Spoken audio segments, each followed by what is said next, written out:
What's up YouTube, it's your boy Grassy TV and welcome back to my channel. Today we're going to be talking about my full build guide for the Multishot Marksman in Season 6. The Multishot Marksman is a high damage glass cannon class that excels at wiping out hordes of enemies from a safe distance. This Multishot build takes full advantage of the Marksman's ability to unleash a devastating barrage of arrows, making it one of the best choices for both clearing mobs and consistent boss damage. Build offers a smooth leveling process for both beginner and advanced players. In the guide you'll find information on build functionality, a step-by-step leveling guide, a full gearing section, and much more. A list of timestamps is available for your convenience, and a link to the full written guide is available in the description. Without further ado, let's get started. A quick disclaimer, this guide was created during the closed beta phase of Season 6 and is based on the content and mechanics available at that time.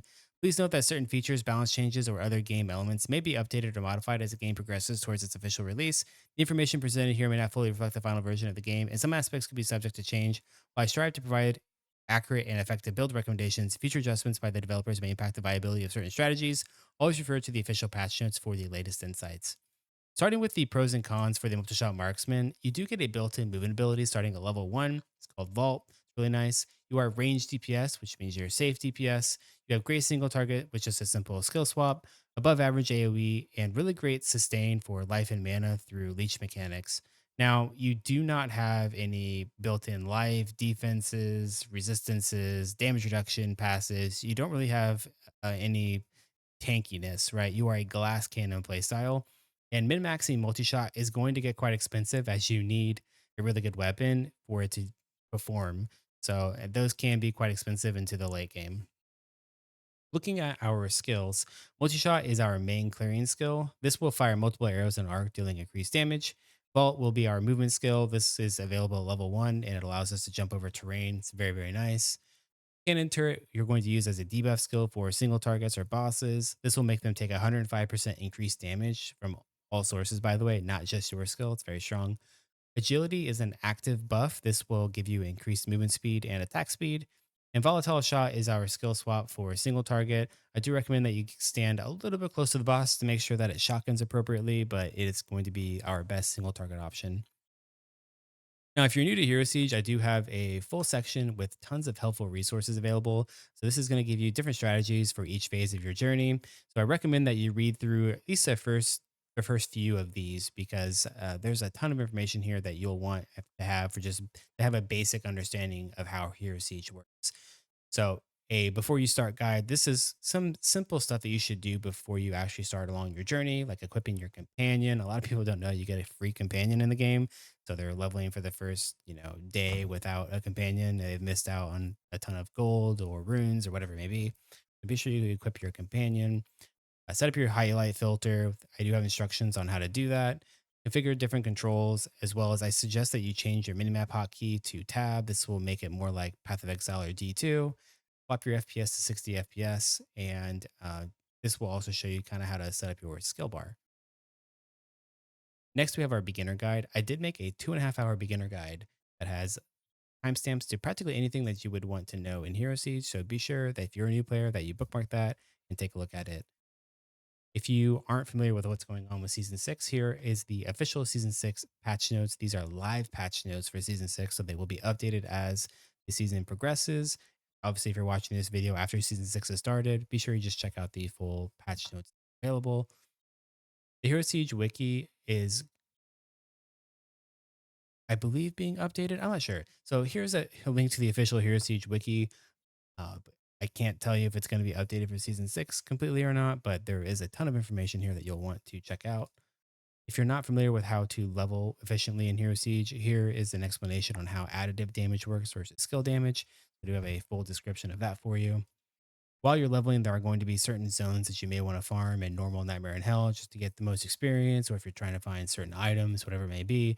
So here's a list of just different places that I would recommend that you go to get experience or items while you're leveling. And while you are leveling, there is no required questing. There's nothing that you have to do to progress through the game. However, there are some zones that you may want to go to get runes, or there's a charm that can give you movement speed and some all res, different things like that. So here's my recommendations on what quests that you may want to do while you're leveling. Now, if you're not sure how to scale your damage or having trouble getting more damage from your skills, this here will give you a ton of information on how the marksman or physical attackers more specifically will get damage and how their formula actually works. So I talk about attack damage, APS, increased attack speed, ignore target defense, crit damage, deadly blow, open wounds, as well as I have a actual formula down here in the bottom that you can check out so you can actually understand how to get more damage out of your skill. Because I feel like a lot of situations happen where I'll get questions like, hey, is this weapon better than this? Like, what's my best weapon? And the answer is it depends, right? Because you need to be hitting a lot of these different um, affixes, a lot of these different values at certain breakpoints in order to get the most out of a specific weapon. So it really depends on the rest of your gear, but this will give you information on how to just scale up your damage and things to be looking at on items. Now, if you've just hit level 100 and you're not really sure what you should do, here's a early game progression tips and tricks video. I give you a ton of different things that you can do at level 100 so you can kind of start getting an idea of the end game loop and what you could be doing to get better loot. As well as there is a Hero Siege helper. I recommend that you bookmark this. It has a ton of information. It's very easy to get to, and you can find pretty much anything that you want to know in the game on this pretty quickly. So I would recommend that you bookmark this as well. Very helpful website. Moving along to our skill trees at level 1, we aren't going to be leveling as multi-shot. We do want to level as an arcane caster. This is my preferred leveling method.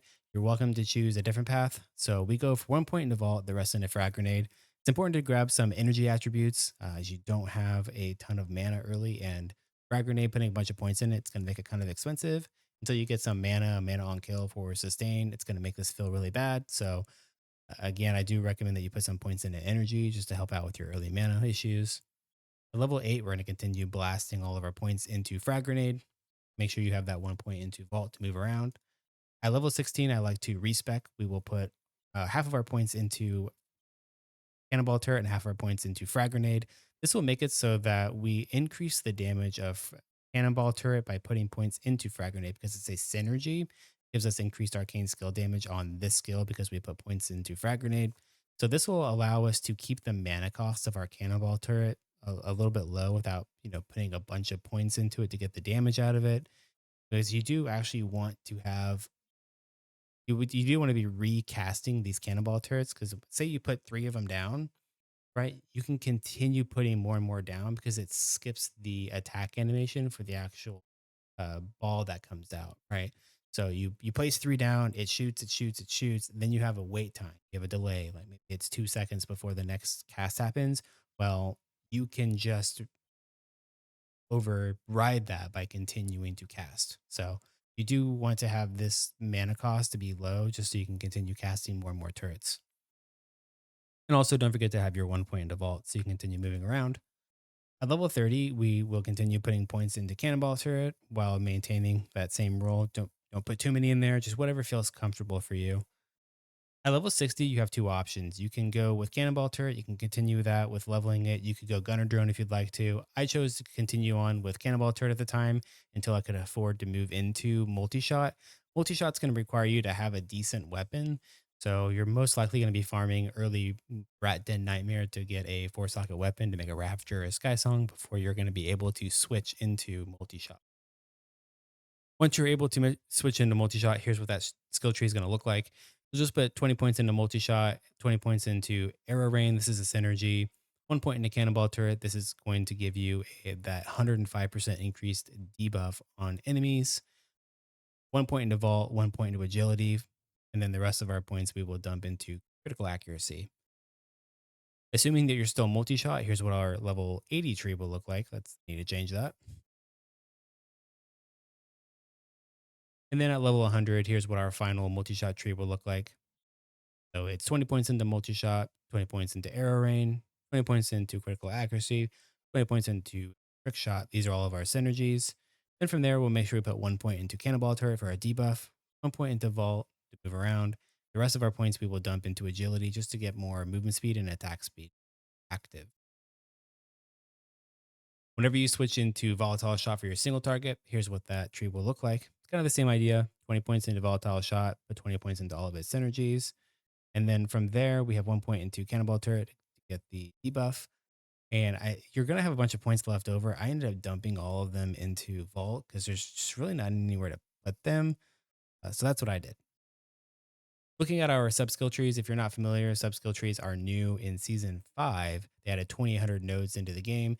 And whenever you're looking at a skill, you'll see that there's a plus sign in the top right of that skill. This will open up a sub skill tree. You can put 1 point into your sub skill tree for every 5 character levels. So here's what those sub skill trees are going to look like. For multi-shot, this tree will focuses on maximum projectiles and attack range. You can forego the attack range for more crit or crit damage to bleeding targets. Which so down here is right here is our crit chance. If you don't have a ton of crit chance early in the game, you can put a bunch of points in here to get 5% increased crit per point. And then over here, we have our increased damage to bleeding enemies. So this can be really good for a single target. We're just getting a bit of extra damage if you have a ton of crit already, and putting points into the crit chance might not be worth your time. And then over here, we do have crit damage. So maybe you have a ton of crit chance, so you just need more crit damage. You could also blast some points into here. The reason I went with this is we don't have a ton of crit chance early, so we don't care about getting any additional crit chance here. It's not going to make much of a difference in comparison. So I just went for maximum projectiles, increases the range on it, and just got as much damage on here as I could. We also went for this node right here, which makes it so that while we're moving around, we don't take as much of a movement speed penalty. So this will help us zoom around much more. For Vault is mainly used as a main movement skill while leveling. You can also use this tree for the most Vault range and gain the ability to jump over hard terrain. So right here is where this allows you to jump over like big walls, and then we get a ton of length in this bottom left node here. Now, after you swap to multi-shot, you can spec this skill into a supplemental damage option if you would like. And that would look like this. You would take the top left option here. This will make all the projectiles go in a circle. And then you could also proliferate them on this right node here and then make them bounce off of walls. So if you would like to go for a supplemented damage option on it, you can. I chose not to do this. You generally don't need it. And it kind of takes away from the run and gun sort of play style for me personally. Here's what our Cannonball Turret subskill tree is going to look like. This is what we use to get all of our increased damage. So while we're leveling, this is the tree that we'll use. We'll take this top right augment if you choose to stick with Cannonball Turret beyond level 60. You'll want this node up here. This makes it shoot out a ton of balls in succession. And then later on, whenever you decide to change out of it for a multi-shot, here's the tree that we'll use for the debuff. And then once you use Volatile Shot for your single target, here's the tree that I would recommend. We basically get a bunch of damage from a knockback. So we knock monsters back, making them take increased damage. And that's the main juice out of this one. And we get a bunch of additional projectiles from it. Moving on to our attribute allocation. When leveling, Frag Grenade can be quite expensive to use. You'll want to put points into energy until you find some of your first arcane skill damage items for some sustain. After that, you'll follow a 50-50 split rule between intelligence and vitality. So pre-multi-shot, you're going to put 2 points into intelligence, 2 points into vitality, and then enough energy to feel comfortable. Once you swap into multi-shot, you'll do 2 points into strength, 2 points into vitality. Every 2 points of strength is for every point of strength is 1 point of attack damage. So later on, you are going to end up specking all of this out because you'll end up getting enough life to sustain yourself. And you'll just dump all your points into strength to get as much attack damage as you can get. But initially, when you switch into multi-shot, you're not going to want to do this. You're not going to have enough life. I recommend going for around 1,500 to 2,000 life from your vitality, and then the rest into strength. Now, the gearing section is designed to give you workable suggestions on what gear to acquire at different stages of the game. You, as a player, need to look at your current gear and figure out what options make the most sense for you. Due to the addition of sub skill trees, there will be item proc combos that will not be listed here as they are not discovered yet. It's really up to you to experiment. So pre-multi-shot leveling, your most of your leveling, you're going to be searching for rare or mythic items that match your character's damage type, but you may come across some satanics that make sense to use. I cannot guarantee that you're going to drop any specific satanic, nor will you stop leveling to farm for any specific satanic. My gear recommendations will not include them. However, rune words are nearly guaranteed as the bases are very common, and you can obtain the runes from completing your quests in Act 1 normal, Nightmare, and Hell. Then using the prospect station in Act 1 to downgrade the runes to the ones that you do need. This doesn't include the runes that you'll naturally drop while playing the game. Be sure you check the runes level requirement and the white bases level requirement to be sure that you meet the requirement for both on making a rune word. The in-game journal is a bit misleading on this for the minimum level requirements of wearing a starter rune word. So you got to check the base and the rune yourself to make sure that you meet the requirements for both when wearing a rune. So all this information here for multi-shot leveling is giving you some normal to mythic items and just different affixes that you'll want to look for, say on weapons, as well as you can scroll down, you'll have rune ward options available. So I have that for weapons, offhands, helmets, chests, gloves, boots, belts, rings, amulets, and charms.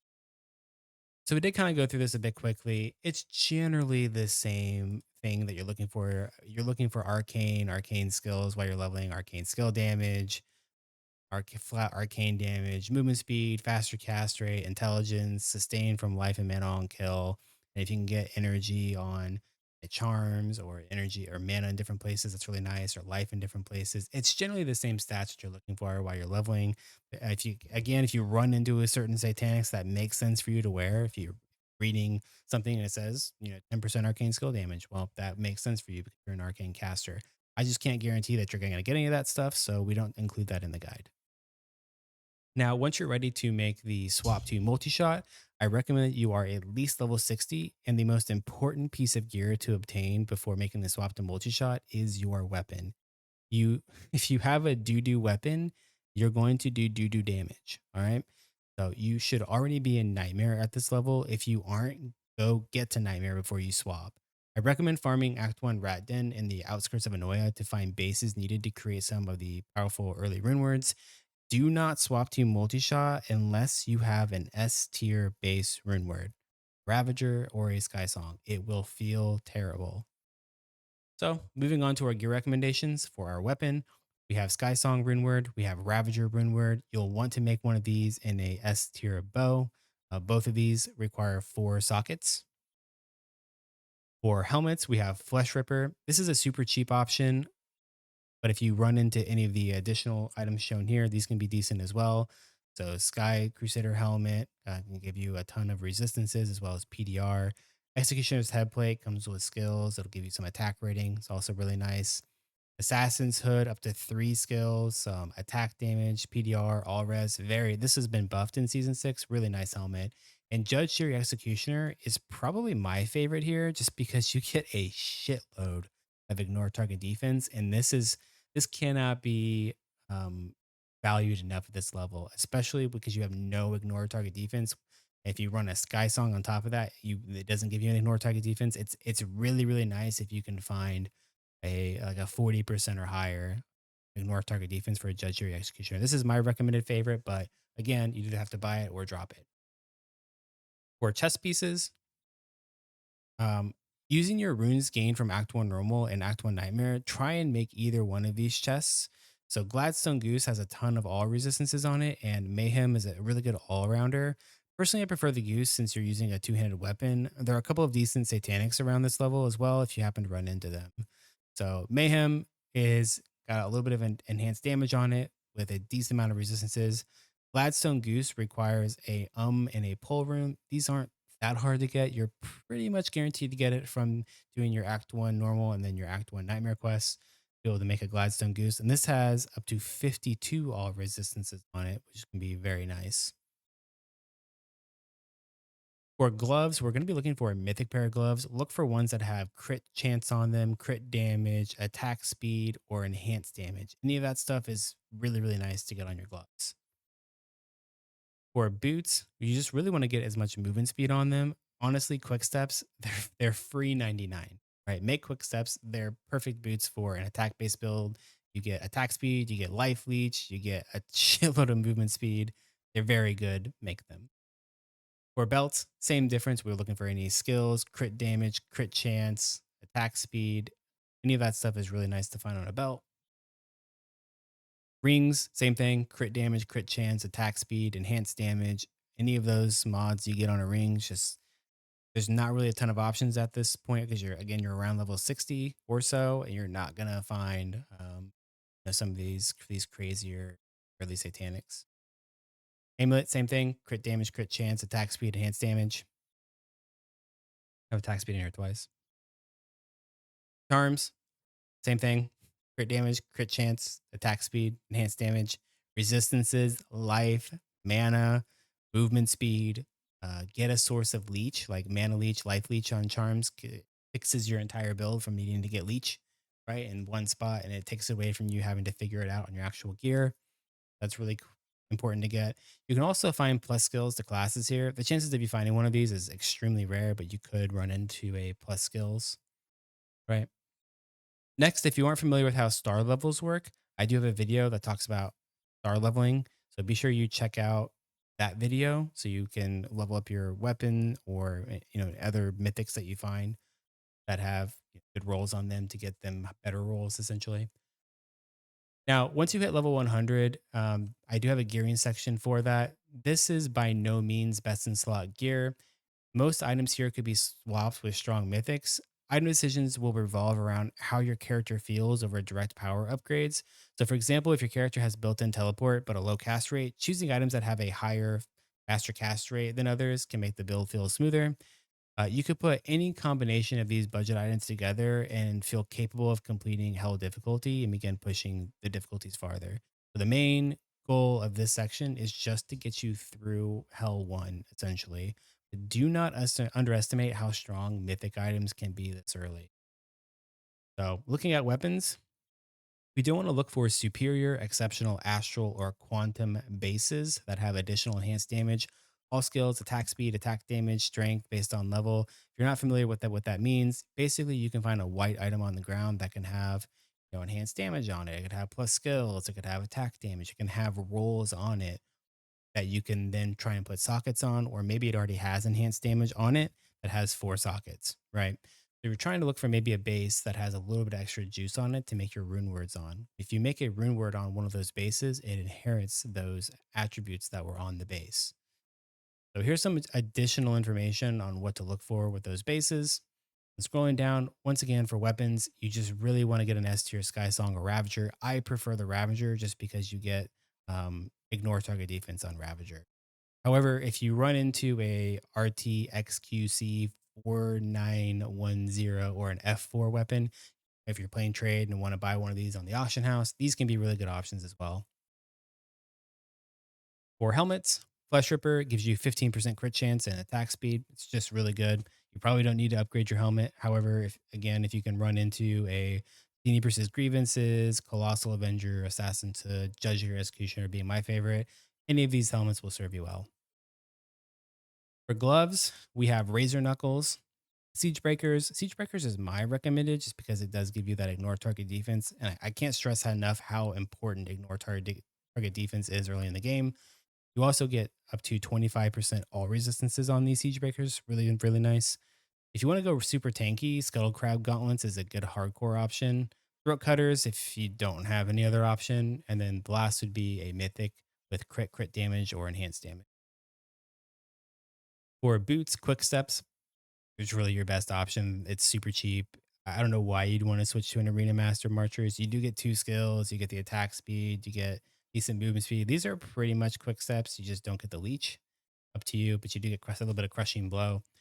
And then Hermes boots are also kind of insane. You get up to 40 all res and 25 attributes. This is attack damage percent and 70% movement speed. So Hermes boots can also be a really good option. For belts, we have Tribal Belt, Knight's Girdle, Commander Sash, Brute's Cord, Butcher Belt, or a Mythic. Butcher Belt's probably the best option of these just because you get a ton of all res, you get up to three skills. It's really good. It's probably going to be a little bit expensive on a league start. Knight's Girdle offering two skills, decent as well. Commander Sash offering a skill with a ton of resistances and PDR. Double Leech, right? That's very nice to have. Tribal Belt being the least desirable of the bunch. Brute Cord also up here with Butcher's Belt just because you get a ton of the crit chance and crit damage with ignore target defense. So personally, I recommend going Brute Scored, but if you want to go for a safer option, it would be Butcher's Belt because you get the resistance, right.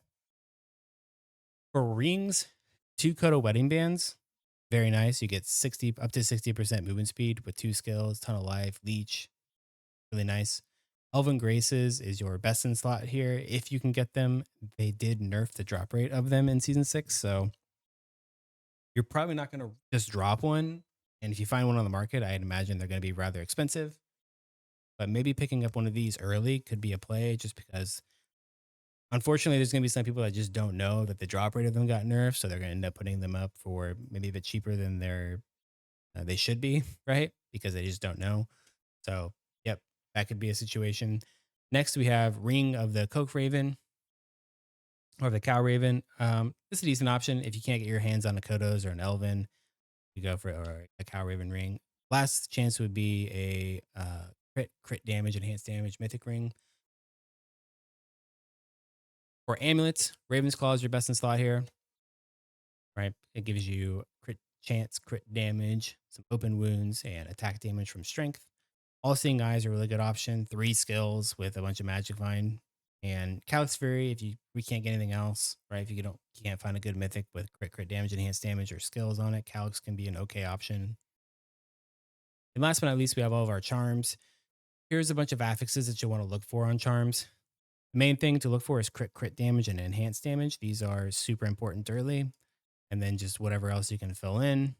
Now, I do have a huge list of satanic charms that you may run into while you're leveling, or you might want to pick them up. These are all really good. Crowfeather you get from the Act 1 normal quest. The rest of these, Adventure Quiver, it gives you attack range, some increased attack speed. Witch's Claw for Leech. Raider's Torch, you get attack speed and attack damage. Beetle Life with Anubis's Charm. These two together gives you a ton of life. Spine Trophy with up to 3 skills and some Deadly Blow. And Hardened Steel Defender also with some armor and a ton of. So any of these can be great additions into the build to start with. Now, once we move into the end game, you do need to understand how damage is scaled. So once again, I did have this in the helpful resources section. If you haven't read through this, read through it. It'll take you 2 minutes.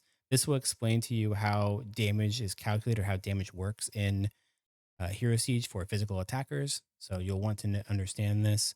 And that's going to be important for the gear selections that we do make, right? So for weapons, Monsoon offers a lot of attack damage for +1 and +1 ricochet, allowing your projectiles to bounce off of walls. It's really, really nice for clearing, but it's not going to be your best single target option. If you do grab a Monsoon, be sure to put a bunch of Moonstones in it. This will give you additional attacks per second or APS. You can also continue looking for a Astral or a Quantum base for a Sky Song or Ravager. I would recommend the Ravager, uh, but if you find a screwed up Quantum base, Ravager could be a really good option here as well. But you'll probably find or be able to afford the Monsoon before that happens. Now, before you obtain a decent amount of crit chance and crit damage, you'll most likely want to run a Shadow Fury. This is target farmable from Uber Reaper in Hell 1 through Hell 5.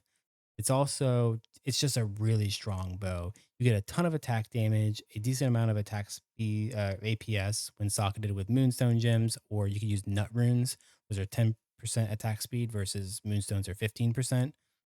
Reaper's Culling also makes you unable to miss your shots. So any of the ignore target defense or accuracy rating or any of that stuff doesn't matter here because this proc makes it so we don't miss.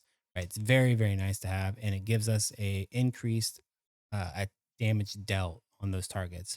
And at level 3, it's 275%. It makes this very very nice. You'll want to stack a bunch of enhanced damage all over your gear because the more enhanced damage you have, the more this attack damage number goes up. So you no longer care about crit. You're just getting as much attack damage as you can. Now, another important thing about this bow is you cannot crit when wearing this bow as part of the Reaper's Culling. However, if your sub skill tree has crit in it, which for a multi-shot ours does, we can crit, right? It will give us that baseline of 25% crit and 50 crit damage. You can still spec into the sub skill tree crit, even though this bow says that you can't crit. So just a little tidbit. Moving on to our helmet.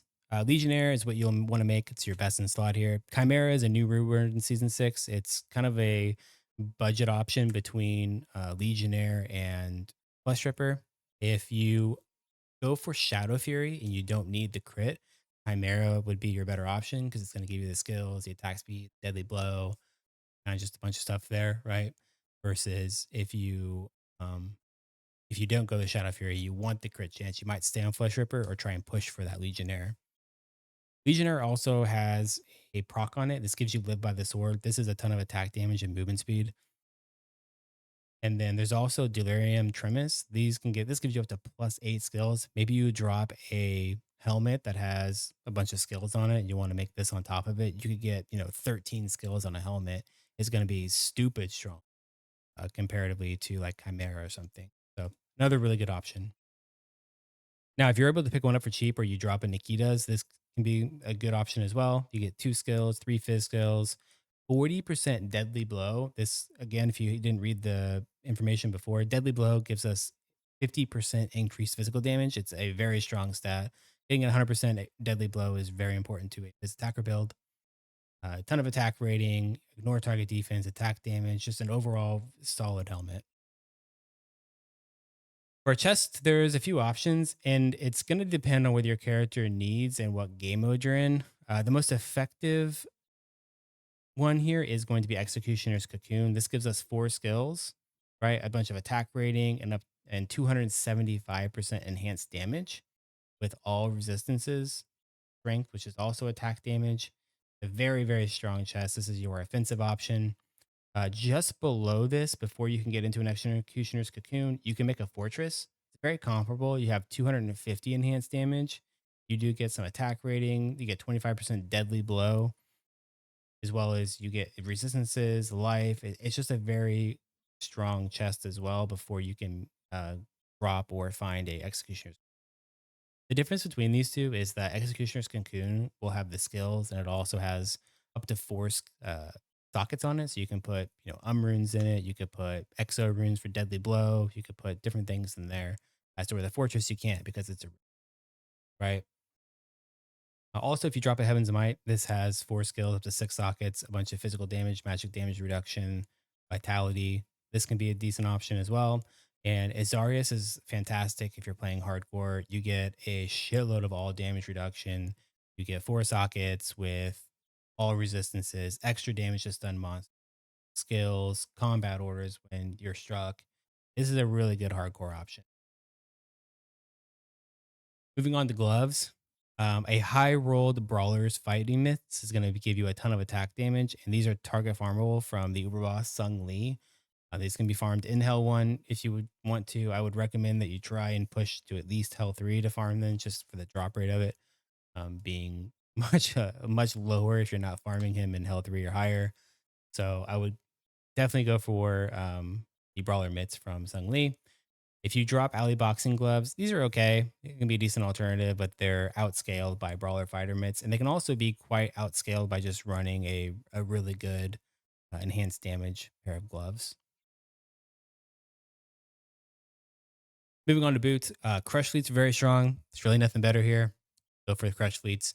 They require 2 birds and a Zoe. You'll want to just farm out the runes or buy the runes, whatever you need. Has everything that we'd want: deadly blow, crushing blow, more target defense, mana leech, up to 6 skills before the base. Agility. So agility is one of our skills, right? It gives you that movement speed and attack speed buff. Something to note here: if you get crush fleets, if you spec a point into agility on your actual character, what'll happen is this proc will proc, but it'll put your agility skill on cooldown, right, for a certain period of time, and it makes it so that you can't actually gain agility. So unspec agility from your actual character once you put crush fleets on, or else it'll be bonked. For belts, belt of skulls is a good option if you haven't found a decent mythic belt. You can get a crazy like crit belt with attack damage and resistances, life, whatever it may be. There's definitely some crazy mythic belts. Um, but you'll want to farm out Hell 5 King Rakul once you're able to get a gladiator belt. This is your best in slot, 2 skills, a crazy amount of extra damage to bleeding monsters with attributes all res. This is an insane belt. Moving on to rings. Wrong one. Moving on to rings. So you can go for star level Delvin Graces. This will probably be your best option for quite a while because it's going to increase the crit chance on them as well as the crit damage, right? You'll get extra juice out of those. If you find mythic rings with enhanced damage, crit chance, crit strike damage, any of that stuff, attack speed, that can be extremely strong, especially if you find all those stats on one ring and then star level it. Good luck with that, but that could be an insane ring. Your last option is going to be grinding out Anubis's Soul Gem and placing it into a +3 Azazel's Despair. Do not place it in anything other than a +3. You're wasting your time and money if you don't. You put it in anything but a +3. However, the drop rate for Anubis's Soul Gem is 1 in 15,000 rolled 9 times. This is actually a buff, but it's very rare. I have somebody, I think it's Debubs. D Dubs, yeah. He's at 1900 runs and hasn't gotten one. So these rings are your best in slot. If you do manage to make one, you'll want to farm out Rakul in the Chaos Tower. King Rakul, he's the Uber of the Chaos Towers, and he has a chance of dropping Rakul's Ritual Band, which will mirror your Azazel's, which will mirror this best in slot ring. Something to mention, Destroyer's Ends, normally you would farm in Hell 5 Durag. These have been moved to Inferno difficulty. If you're able to go into Inferno difficulty and farm these out, you could go that route yet, but I'd imagine that you're probably not able to do that content just yet if you're trying to get your rings. For amulets, Griffin's Claw is basically an upgraded Raven Claw. If you happen to drop an Eagle Claw from Luna, this can be a decent option as well. Just make sure you're not losing too much of your crit chance and you're actually taking advantage of the deadly blow. And last but not least, moving on to charms. For physical attackers, the critical strike chance and critical strike damage are both very important to your character's DPS output. Look for charms that have these stats. If you're super lucky, you can find crazy ones like this rare charm. Typically, you're only going to find one stat per charm that's actually useful. So if you run into something like this is a wild charm. You're probably not going to find this, but even finding just the enhanced damage or just finding the crit damage is very strong to put on. So again, this is going to depend on whether you're using the Shadow Fury or if you've finally moved into the crit. If you've moved into the crit, obviously find as many crit damage charms as you can. If you haven't moved in the crit yet, get as many enhanced damage. With resistances changing for season 6, using a Tablet of the Awakening with 4 runes in it can provide up to 34% all resistance for just a 2x2. This is actually a lot now. If you're res capped, you can also socket 4 elemental gems in them for 59 all attributes or 59 attack damage in that case. These are some of the charms that were listed in the budget section, but they can still be viable at this point. So maybe you'll want to pick up a Spine Trophy or Anubis's Ankh. Any of these can still serve a good purpose, even in the mid game. And then last but not least, we have our in-game min-max. When it comes to min-maxing a character, there are a lot of variables to consider, as well as people have different playstyles and goals with their characters. Starting in Season 6, Hero Siege will have a new item called the Satanic Crystal. When cubed with an item, it will either add an affix or destroy your item. This makes min-maxing a character to a whole new level. As of right now, I do not have a list of possible corruptions, so my gearing recommendations will not include them. This section will include a build I use for in-game testing, but can still be pushed further with the new Season 6 features or mythics I was unable to obtain. So here's my recommended setup. This in-game build is the result of my testing and refinement, and I can confidently vouch for its effectiveness. However, builds are always subject to personal preference, specific encounters, and evolving strategies. There may be more optimal variations depending on your playstyle, the zones you're tackling, or the bosses that you're facing, but free to experiment and adapt. The guide serves as a strong foundation, but the best build is honestly the one that works for you. So here's a snapshot of the gear that I was using. And I do go into detail and show you all these. So we have a Monsoon with 4 Moonstone gems in them. We switch those out for Saint Amatiel's for a single target, right? We use Side of the Gods for a teleport. Gabriel's chest has been changed. It now provides you provides you faster cast rate based on the amount of attack speed that you have. You can convert your attack speed to cast rate, which is crazy. So if you have, 500% attack speed, this actually can convert up to, I think it's 125% at a max roll. So you end up having more cast rate than attack speed. So it's actually kind of crazy. So we run side of the god so that we can teleport around using the Gabriel chest instead of just jumping. We have a Griffin's Claw. We have a Azazel's +3 that has a Anubis' Soul Gem in it that's being mirrored by Rakul's Ritual Band. We have a Gladiator belt. We have Rimskin Assassins. This is farmed from Luna. We have a new boot. This is a Violence rune word. So it does require 2 angelic runes in order to make that. We have an Earth Melon, an Annihilus, a Fulgurite, a Torch of Shadows, a Torsine's Anvil, and a bunch of crit damage, enhanced damage charms. We have all of our relics, which are Razor Blade, Nunchucks, Butterfly Knife, and Twin Blade. All those are level 10, of course. And that would be our full build.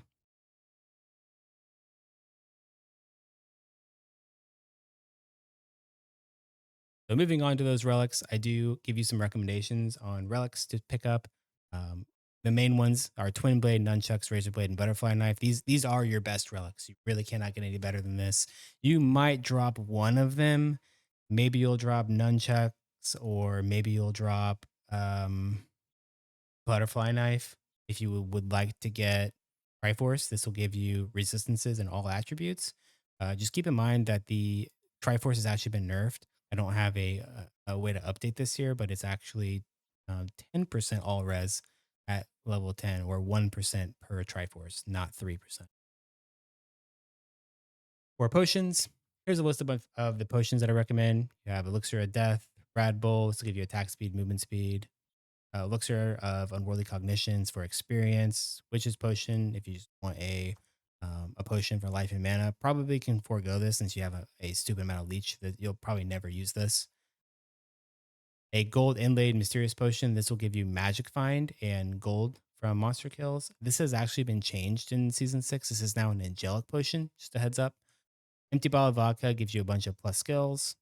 And a bottle of Rogati. This will give you movement speed and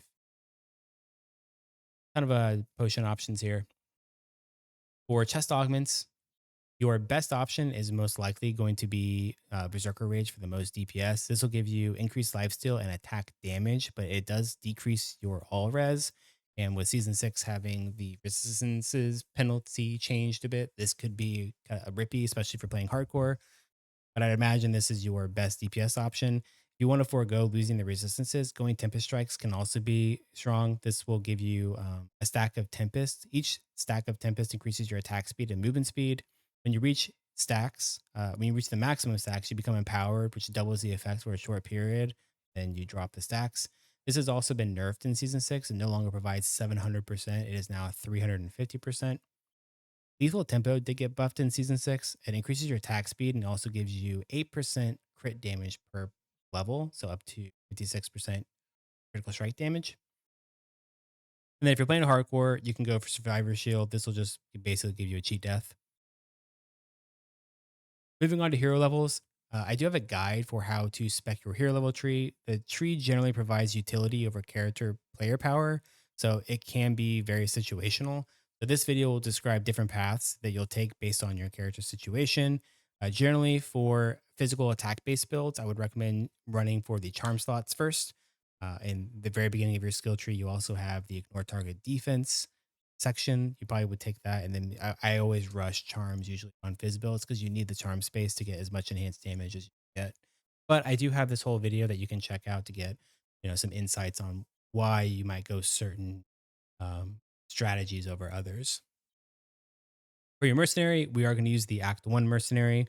Currently for season 6, mercenaries are really just magic find orbots still.